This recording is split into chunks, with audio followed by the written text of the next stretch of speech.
Kumusta mga brad? Sa ginaganap nga pong motorcycle show ngayon doon sa Milan, Italy, ang dami na namang mga bagong motor ang ipinakita. At halos karamihan nga po doon ang gaganda ng mga forma. Dito nga po sa brand na SYM, ang lulupit ng mga entry nila. Halos lahat ng ipinakita nila, puro magaganda. Wow! Yung motor po ang tinutukoy ko. Iba na naman yung nasa isip mo, nyakis.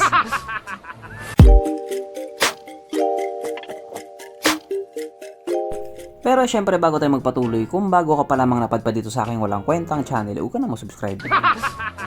So yun na nga, isa nga po sa mga motor na ipinakita dito na SYM, itong adventure scooter na SYM ADX TG 400. Sa ADX series nga po nila, ito na yung may higher engine displacement. Yung isa kasi 125, yung isa 150, tapos 300, tapos ito naman 400. At kung titignan nga po natin yung itsura niya, iba siya doon sa ibang ADX. Yung mekanismo kasi sa motor na ito ay halos kaparehas doon sa XADV ng Honda. Yes po, may ilang feature siya nakahawig doon. Pero syempre pagdating sa engine displacement, magkaiba pa rin sila. 750 yung isa, ito naman 400. Kaya dahil dyan, pag-usapan na lamang natin kung ano nga ba meron sa motor na ito at kung gaano nga ba talaga siya kaganda. So ito nga po ang SYM ADX TG na mayroong 399 cubic centimeter engine displacement, 4-stroke single cylinder na mayroon nga pong 4 valves, fuel injected at syempre ito po ay naka-liquid cooled. Kaya hindi po siya panis sa Honda Click 125. Pagdating naman po sa kanyang power, ito pa mayroong 35 horsepower at 7,000 RPM, 37.22 Nm of torque at 5,500 RPM. Dahil nga po kalalabas pa lamang sa motor na ito, wala pa po tayong idea pagdating sa kanyang top speed. Pero sigurado naman dyan, mabilis yan. At kapag dinala pa yan sa Pilipinas, mas talong bibilis pa yan. Ang kanyang tangke ay kaya magkarga ng 13.5 liters fuel tank capacity. Wala din po tayong idea pagdating sa kanyang fuel consumption. Yung kanya nga pong gulong 15 inches sa harap at 14 inches naman yung sa likuran. Pagdating naman po sa kanyang braking system, ito po ay naka single disc brake lang sa harapan at disc brake din po sa likuran. Pero ito po ay naka dual channel ABS. Doon pa lang may mapupuna na agad yung iba. Bakit hindi ginawang dual disc sa harap? Bibili pa naman sana ako. Bakit kailangang puso ay masaktan? Pakanda-kanda pa ang animal, wala namang pambili. Ang kanyang seat height ay may taas sa 790mm. Mapunta naman po tayo sa iba pa niyang mga features. So, ang mga ilaw nga po sa motor na ito, naka full LED na po. Speaking of ilaw, makikita nga po natin dito na napakaangas niya. Yung DRL niya sa baba, parang bigote ni Master Pogi. Ang kanyang gauge panel ito po ay naka TFT display. Ang motor nga po na ito ay mayroong emergency braking warning system na kung sakaling may humaharurot sa likod mo, mag-iilaw yung ilaw mo. I mean, magpa-flash yung ilaw mo. Tapos kahit magpreno ka ng biglaan, hindi ka sisemplang. Kasi nga, protektado ka ng ABS.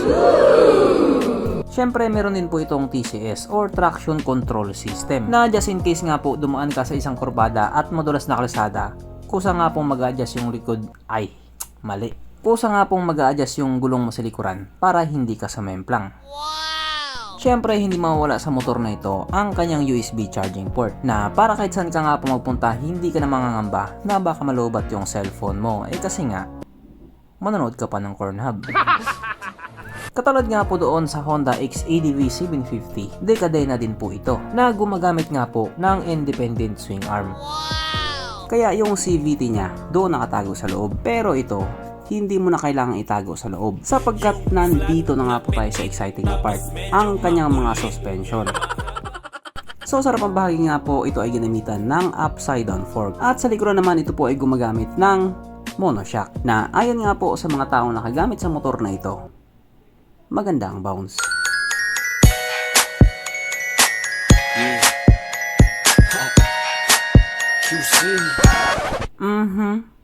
Panigurado. Wala na namang nalungkot. At dahil wala nga pong nalungkot, alamin na po natin kung present nga ba sa motor na ito yung tatlong pinaka-importanting features. So, una na nga po dito ang kanyang lagay ng istalyon at nakakalungkot mang sabihin, wala po siyang ganun. Wala siyang lagayan ng istalyon. Pangalawa, wala din po siyang sabitan ng pulutan. At oras na nga po para sa ating Red Horse check ang pinaka-importanting feature sa isang motor. At ayon nga po sa aking masusing pag-aanalisa, ang motor na ito ay kayang magkarga ng isang kahong Red Horse. So therefore, ang motor na ito ay hindi pala recommended. Regarding naman po sa presyo niya, wala pa po tayong idea kasi hindi pa po nila sinabi. So hanggang dito na lang muna mga brad. Kung may gusto kong sabihin or gustong idagdag doon sa mga sinabi ko, mag-comment ka na lamang sa baba. Okay, bye.